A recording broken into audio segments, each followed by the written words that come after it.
Mahatma Gandhi municipal high school 1998-99 బ్యాచ్కు చెందిన పూర్వ విద్యార్థుల ఆధ్వర్యంలో వేసవి సందర్భంగా పాఠశాలలు దాహార్తిని తీర్చేందుకు చలివేంద్రాన్ని ఏర్పాటు చేసినట్లు పూర్వ విద్యార్థి సంఘం నాయకులు రామకృష్ణ కృష్ణారావు తెలిపారు. కాకినాడ నగరంలో స్థానిక గాంధీనగర్లో గల Mahatma Gandhi municipal high school పూర్వ విద్యార్థుల ఆధ్వర్యంలో వేసవిలో బాటసార్ల సౌకర్యార్థం ప్రతి ఏడాది చలివేంద్రాన్ని ఏర్పాటు చేయడం జరుగుతుందని అన్నారు.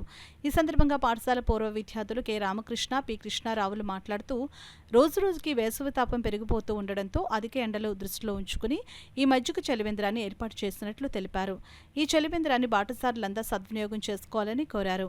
ఈ కార్యక్రమంలో Mahatma Gandhi municipal high school పూర్వ విద్యార్థులు A Parameswararao, B Raju, B Srinu, B Satyanarayana, Sekhar, A Durgaprasad, G Durgaprasad, S Nookaraju, SK Kaja, D Veerabhadrarao, Rambabu, K Prasad తదితరులు పాల్గొన్నారు.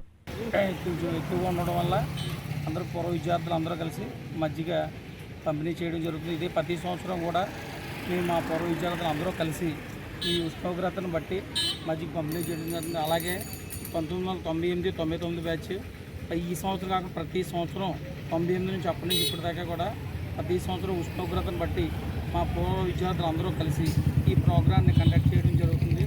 ప్రజలకు ఏదో చేయాలని అందరూ కలిసి విద్యార్థులు అందరూ మేము ఎక్కడున్నా కలిసి మా ఫ్రెండ్స్ అందరూ కూడా ఈ కార్యక్రమం ప్రతి వేసవి కాలంలోనూ అందరూ కలిసి విజయవంతం చేస్తున్నాం. మీ అందరి సహకారంతో, మీడియా మిత్రులు అందరి సహకారంతో అందరికీ తెలియజేసినందుకు మాకు ధన్యవాదాలు.